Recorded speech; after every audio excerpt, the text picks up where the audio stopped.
You're listening to the Impact Implosion on the Angry Marks Podcast Network.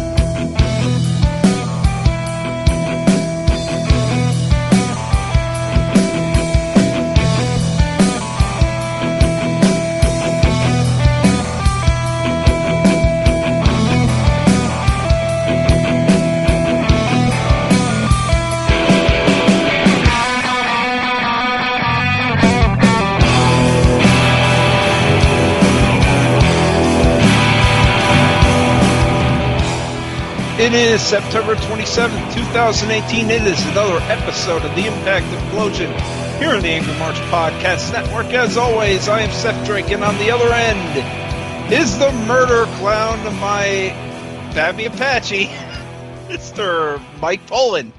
Oh boy, I'm a clown to an Indian. Yeah.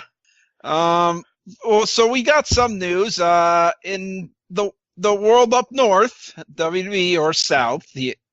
Actually, it's north, as we're in Mexico right now. Mahabali Shera got released. Eh, boy. So, yep, not even WWE was like, we can't do anything with this guy. Yep, that sounds about right. Yep, you can't do anything with him. Meh, whatever. Mia Yim wrestled in NXT the other Oh, night. oh yeah, and she got signed. Yeah. So yeah, she's no longer a talent and any chance of her coming back to Impact. Nope. Yep. No. So yeah, let's get on with the show. And opening contest is actually interesting, as it's our Knockouts title match with champion versus champion, as Knockouts champion Tessa Blanchard takes on Reyes Del Reyes champion Fabi Apache. They didn't announce this as a champion or the knockout title match. Oh no, but they showed the graphic and then they held the belt up. It was a title match. It was okay. It was short. Yeah, I gotta say something. Fabi at times was out of sync. Yes. Yeah, like I think there was a moment where she was supposed to fall down after a slap, but she fell down even before she took the slap to the chest. And Tessa's like, I'm gonna stomp you, Jesus. You don't want to take the bump right, I'm gonna kick you. Yeah. So Tessa won with the buzzsaw DDT, and she retained. It was a good match, mostly through Tessa. Yeah. Tessa gets the mic and cuts a promo. Yeah, she talks about how she is the knockout, reiterates she is the Knockouts champion. She has run through the entire Knockouts division. In the world, because I beat someone from Mexico. Just beat the best in Mexico, which makes her the best, and it makes herself undeniable as the Diamond. And then Taya shows up on the monitor, speaking a little bit of Spanish for the crowd, and going into English and says, you know, Tessa, you can't say you're the best until you fight me.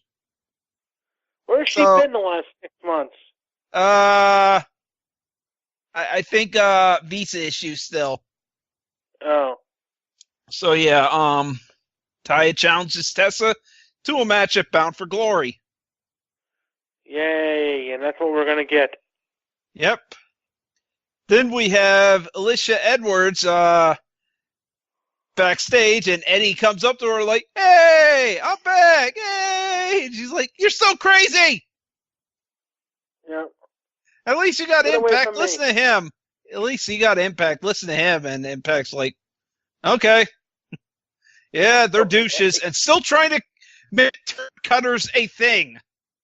Yep. Johnny, you're not going to make turd cutters a thing? Just stop. Just stop, Johnny. It's not going to happen. I feel like the one girl from Mean Girls.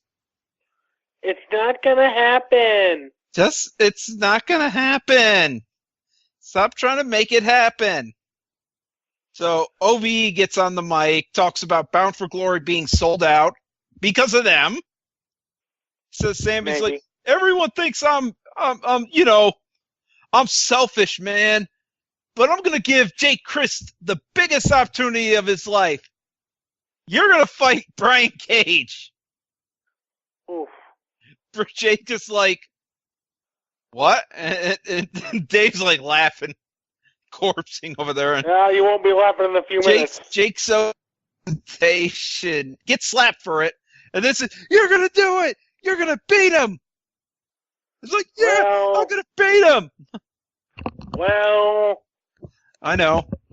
Eli Drake's in Mexico talking about his grandfather, Pablo Esteban Drake. And he says, next week I will issue an open challenge. So Brian Cage versus Jake Christ. And, boy, was this one-sided. Well, what would you expect? You got Brian Cage is about 300 pounds and Jake Christ is about 95. I know. Yeah.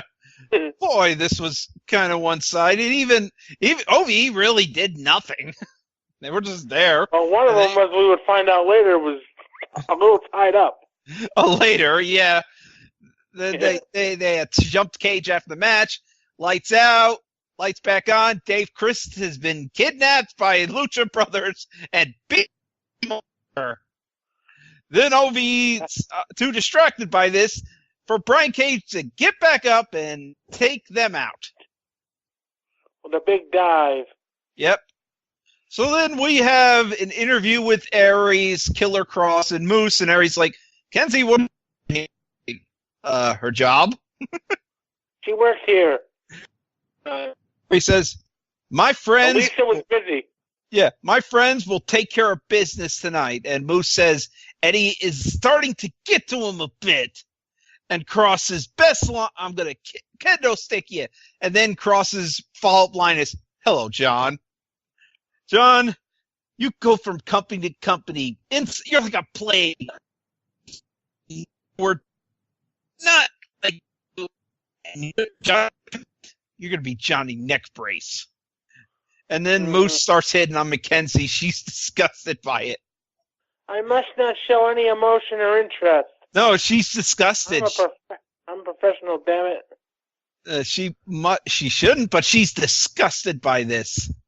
That Moose is hitting on her.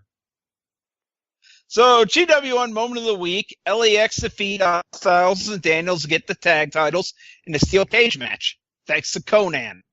And when I say LAX, I mean the original LAX. Homicide and Hernandez. Yep.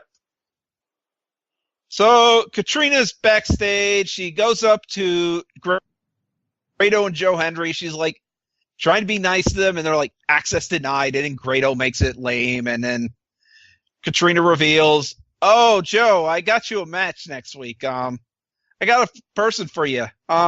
He's over behind you. And just murder clown. Because Katrina has the power to make matches, apparently. Yep. It's Murder Clown versus Joe Hendry next week. Goody. So, Scarlett Bordeaux is with some guy. I don't know who that is. And, Ramondo or something. Yeah. And she's going to reveal her announcement, which is issuing a global talent search. She wants to manage somebody. Oh, God, she's Kevin Nash. Next match is I'm almost managed Falaba to the world title, even though I was never informed of a mid-carder to the world title. I almost got Falaba to win the world title. A mid-carder is giving him a bit too much credit. I know. Well, she said lower mid-carder. Tag team guy. Yeah. So next match is a non-title match as LAX, the tag champs, take on the Desi Hit Squad. And Gama Singh really looks too old for this shit. He's really like, God, why am I here? I'm not even getting a paycheck out of this, am I? I know. He just looks tired. This felt like it was forever and it was only 10 minutes. It was a decent match. LAX won with the street sweeper. And then we have a promo from King, who burned Conan's mask. Says, I won a match last week, but that's just a sliver of what will happen at Bound for Glory.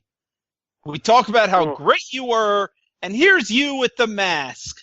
Here's how you used to be a great wrestler and stuff. But you lost this mask. And then after that, you started leeching off people. You leeched off Eddie Guerrero. You're still leeching off. You're still leeching off of Rey Mysterio. You leeched off the original OGs until they realized they didn't need you. Then you leeched off me until I realized I didn't need you. And they were leeching off those 2 marks in the ring. So, bottom line, he ends up burning the mask.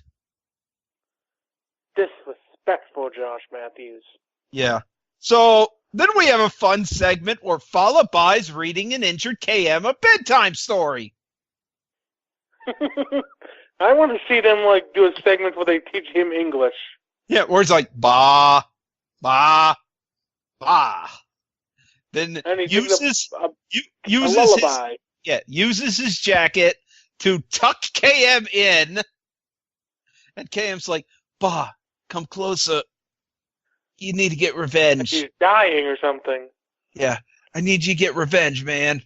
And he's like, and I'm just like, Bah really needs a profession in telling bedtime stories to kids.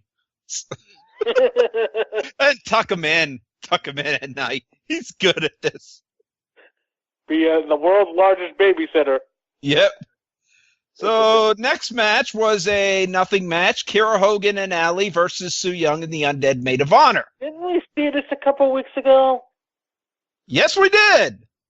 But this time we had a different result. When I saw these 4 come out, we saw this.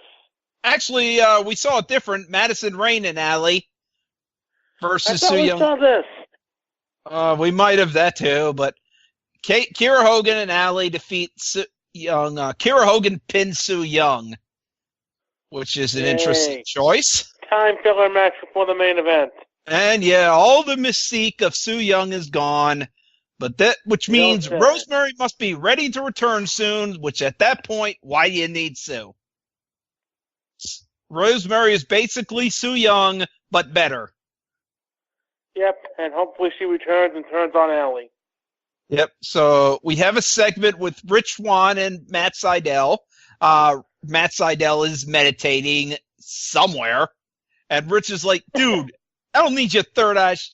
Last week we were supposed to wrestle each other, but you decided to turn it to a tag match. This week, next week we're gonna wrestle. I'm gonna kick your ass. Sure you are. So then we go to our main event, which is Johnny Impact and Eddie Edwards taking on Moose and Killer Kross, who have new music, by the way. The stable is new music, but has no name. It's maybe generic music, but I'll take that over Aries' shitty song that sounds like he sang something he sang while in the shower and put some music over it. I'm washing my hair really good now. Gotta keep myself clean. Gotta eat my bananas. Gotta not smell bad. Gotta wear this cologne. Yep. So, this match is going on, and it's pretty clear the crowd does not give a shit about this. No. Everyone talks about the Impact crowd being bad. Boy, they have nothing on this crowd. The Impact crowd at least tries at times. Yep. This crowd is like, watching some wrestling. They don't even care about the AAA guys. Like, they're here. These guys are here. Yeah. So Fabi Apache's here, Tejano's here. Don't care. So nope. End of the match, Eddie hits Kross with a kendo stick, and then Moose just spears Eddie for the win. Well, makes you want to see that matchup, Bound for Glory. Yeah, Moose versus Eddie Edwards at Bound for Glory. That'll be great. So this yeah, is an uninspiring show. So gets far. a C. Gets a C. That was it. Yeah. Gets a C. Nothing harmless, but nothing to basically Nothing to write home about. Nothing to write home about, but harmless. It's not a D show. It wasn't completely boring. There was good stuff like the Ba. It was great. Followed by babysitting service. Yes. Falaba is the most interesting thing on your show. And then all he has to do is read a bedtime story. Jeez, you know you're in trouble. Where's the football game on this night? It's the Vikings-Rams, and yeah, since those are two good teams, this might not be a good idea. They might tank a little bit this week. Yeah. Although last week they lost some ratings too, so better get used to that, kids. Yep. Football season, everybody. They're just not caring, really. They are phoning it in more than... Oh, by the way, they did get Tessa Blanchard's entrance correct. In front said the Canada. An impact for the week before Bound for Glory? Because I haven't seen any spoilers. I couldn't find anything. No, all the shows I think are going to be these Mexico shows. Oh, do they have one for the 11th? I don't know. They might. Who knows? They have one for next week because they hyped it. And I think they have one for the week after. Which will be the 11th. Yeah, so. Yeah. Yep. That's Anything to sell? No, not really. You? No. So with that said, Milo, you're heading to bed. Good night, everybody.